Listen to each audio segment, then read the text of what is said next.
What's up, everyone? It's Thursday. It's my birthday. Before I head out to Las Vegas to enjoy the weekend, I'll do a little breakdown of my last fight. So let's check it out. Tito Ortiz Uncaged.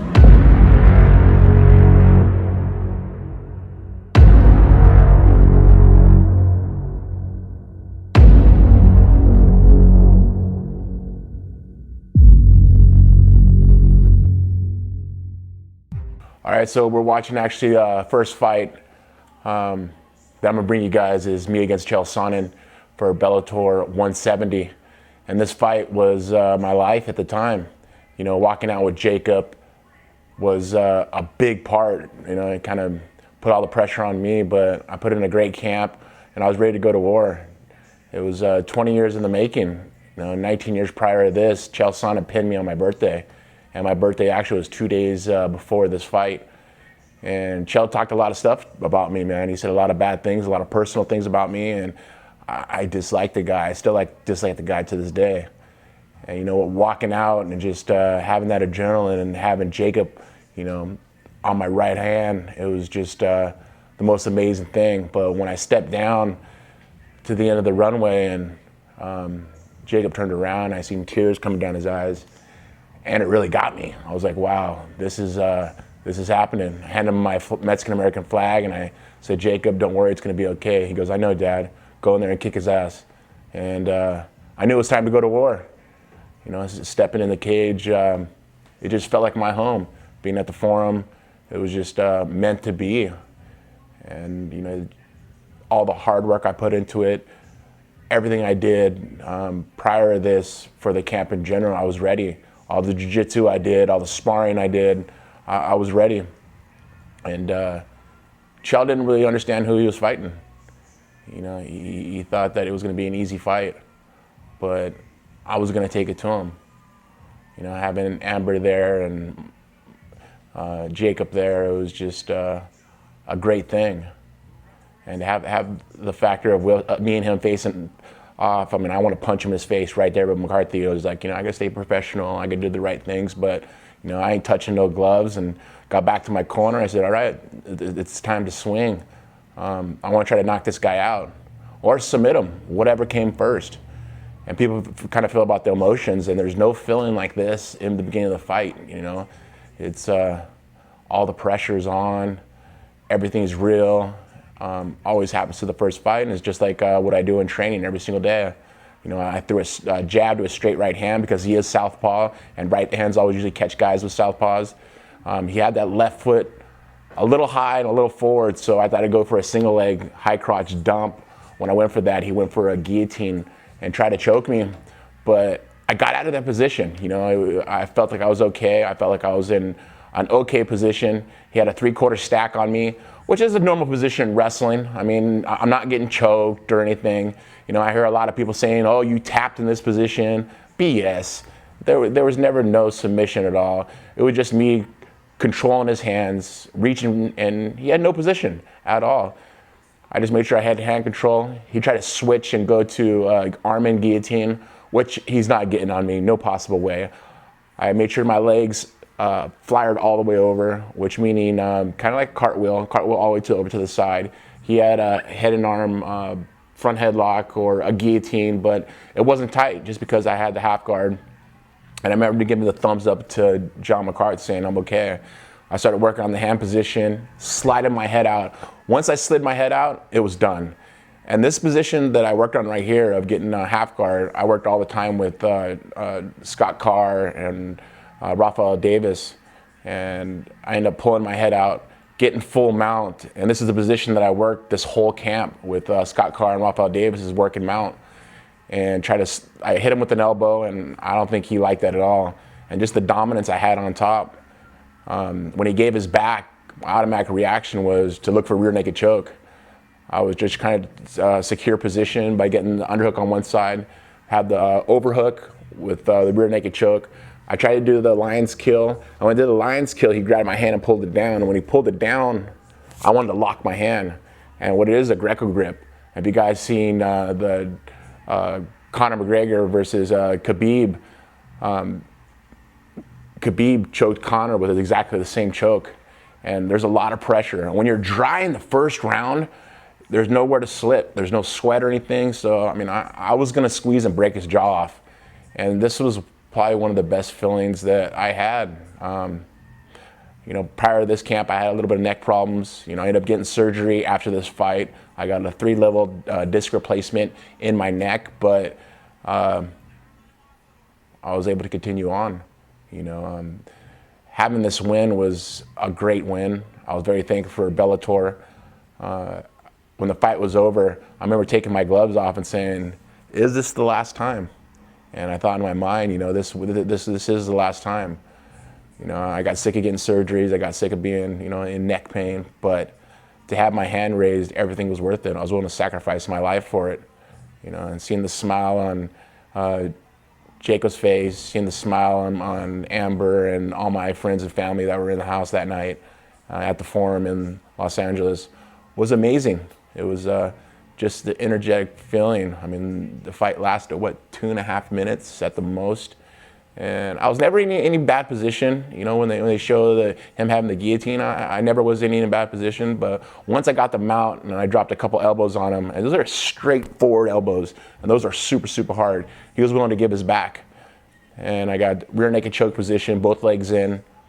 Got the choke, went for the lion's kill, slid down to the gable grip. And I had it so tight. I mean, it's literally just like a crowbar on his neck, and all the pressure goes from my elbow, from my torso, from my legs. And I was gonna rip his head off. And you guys can see how purple his face was. I was literally gonna rip his head off. My goal was to smash this guy. And when John McCarthy, he tapped, and then John McCarthy stopped me, I didn't wanna let go. I didn't wanna stop. John McCarthy literally had to grab me by my jugular and pull my head up to get me off of him because I wasn't gonna let go. And I still wouldn't let go to this day. All right, so with this fight against Chuck Liddell, you know, I thought I was retired. I went through neck surgery, which was my 4th neck surgery. And then Chuck goes on social media saying how he's gonna whoop my ass and how it's gonna be such an easy fight. And I'm a P that won't fight him, and I won't accept the fight. If I do, I'll pull out. And it was just all those bad things that were just reminiscent from UFC, of just so much things that showed his true friendship, or just showed his, you know, what type of person he was. And I had to take his challenge. I had no choice. You know, I say no because he's too old and people say I'm afraid of him, or I say yes and I whoop his ass and people say that he was too old and he had no business being in the cage, which I thought was the truth. I worked my ass off for it. I've never trained harder for this fight. You know, I put in an 18-week camp. It was the longest camp to date of my whole career. I gave my life and soul to the fight because I wanted to get my hand raised. That's how bad I wanted it. You know, I was in the gym 6 days a week, 3 times a day for 18 weeks. And it showed. It showed how fast I was. You know, me and Chuck Liddell, I mean, our age differences ain't much. It's only 4 to 5 years. It's not much.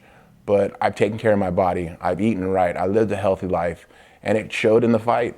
You know, walking out for this fight, I thought I'd go back to a little of my old school music, you know, Limp Bizkit, break stuff, just because of the mentality I had. I felt young. I felt re-energized. And I want to thank you, Chuck Liddell, for calling me out. You made me want it again. You made me want to compete again. I have no more injuries. Life is grand. I'm happy. And a happy fighter is a dangerous fighter because I have nothing to worry about. There's no worries. There's no fear. There's nothing in my mind that I believe I cannot do. And with this fight, I prepared for it and I was ready to get my hand raised. The energy was so surreal inside the cage. And I remember just looking over at Chuck Liddell and I just had eye contact the whole time, nonstop eye contact, nonstop eye contact, nonstop eye contact. And for that 1 minute, I watched him break eye contact and I knew I had him. I knew that was the time. I knew I just needed to put pressure and head movement. People can understand my whole career in the UFC, I've always blocked off the punches. I've always tried to block off the punches because that's how I learned. And then working with Jason over the last 6 years, Jason said all of a sudden, I was like, Tito, man, aren't you getting sick of getting punched in the face? I said, hell yeah. He said, start moving your head. And I started learning how to move my head. You know, I got to thank Moses Murrieta for punching me as much as he did in the head because he made me want to move my head to get away from the punches. And in this fight, for instance, I started moving my head. I started getting out of the way. And you're talking about energy. I mean, there's nothing before energy. Right before it starts, you're not sure what's going to happen.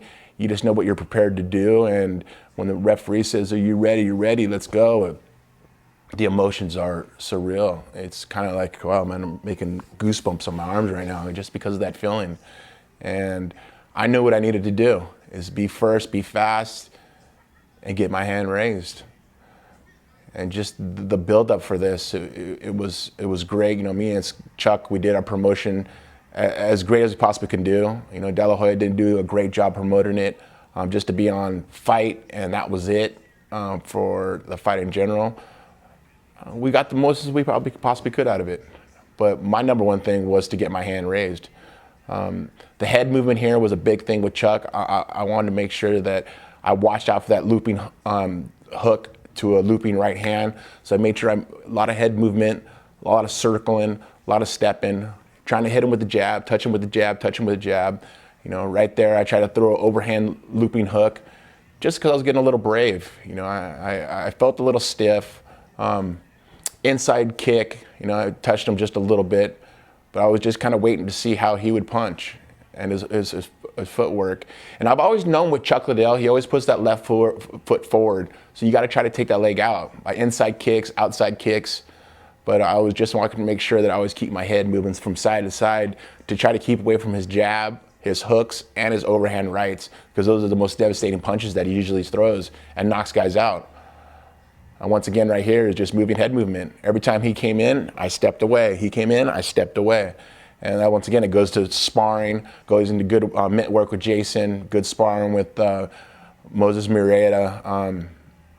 I did a lot of work for this fight, as I'm saying. I mean, 18 weeks of every single day.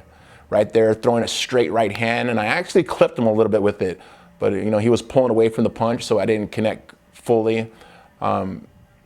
Just trying to move my head. Once again, I want to block. I want to block out the punches, because the first fight that we fought, I blocked, I think, 14 punches, and, you know, he landed the last 3 shots. But it was my mistake by trying to block punches, not using head movement and firing back. Here, once again, I'm putting all my weight on my back foot, and I threw my right hand, left hook, right hand, left hook, right hand, left hook.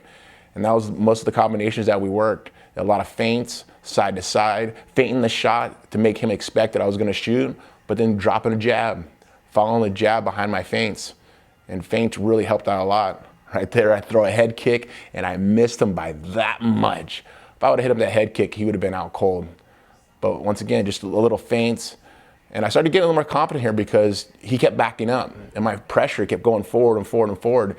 And once again, head movement, you see him throw that right hand, and I moved, and when I moved, he slipped and he fell, and I thought I dropped him, but a right hook just missed his head, a left hook just missed his head, he stood back up, and he started circling. Now, once again, it's just a line to kill right here. I just got to put the pressure. That jab was working well against Chuck. Just watching out for that straight jab with the straight right, because he throws that right hand really, really heavy. But once again, it's putting the pressure. Keep my distance away from him, but putting the pressure. And there's one part in this fight that I really made a bad mistake, and I made sure I fixed it during training for my next fight, was throwing an overhand looping right hand and falling off balance, to making sure that I never fell off balance anymore after that. But it was just kind of getting overzealous of trying to knock him out. You know, I wanted to hit him with that one shot. And once again, when Chuck throws the 1-2, 1-2 jab, 1-2 hook, I'm always moving my head from side to side. And it's important to keep your head movement. And that was it right there. I threw a jab and I threw an overhand right, and I circled. And I remember coming back and making my feet move. And here was the position that I put my hands down. I said, "Come on, touch me on the chin. Come on, touch me on the chin."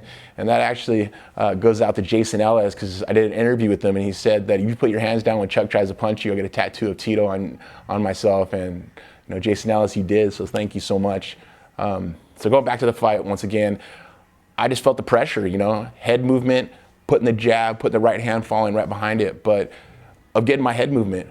And right there, this is right when the fight ends. He throws a jab, I throw a jab to his jab, I throw a right hand to his right hand, and I throw a jab to another right hand, and it dropped him. And I watched him fall. When I watched him fall to the mat, I just was like, kill this guy. Left hook, pound him. The referee ripped me off. And of course, I got to do my traditional grave digger, And I went to go dig the first time, and I felt someone grab me, and it was actually the commission grabbed me from doing it. And 2 guys are not stopping me from doing my Gravediggers, Chuck Liddell. I worked so hard for this fight. I put my life and soul into this fight. And once again, I got to thank Chuck. He reinvigorated my career. He made me want to do it again. I was having fun now. Everything was exciting. The training, getting in the gym 6 days a week, 3 times a day, sparring, wrestling, doing these things really made me love the sport again. I was having a lot of fun. All right, so this fight against Alberto Del Rio, I mean, once again, I put in an even longer camp of 20 weeks for this camp. So the night before the fight, we always got our face off, and we already did our weigh-in early in the morning, so I was able to actually rehydrate and able to walk out, of course, with the Trump flag and the Border Patrol t-shirt, and talking about shape. For 19 weeks, I put into camp, and I was ready for war. Normal face-off. I've always been very respectful. Normal face-off, and it was just the environment. I go and face-off, and then Alberto Del Rio puts his face on my face. It's like, buddy, don't touch me. And that's when I shoved him, and chaos kind of broke out, man, for a second. Everybody thought we were going to scrap right there. One of his guys grabbed him around the waist to try to pull me and lift me, and I hooked his foot and grabbed hand control and pulled him off. I'm like, don't touch me.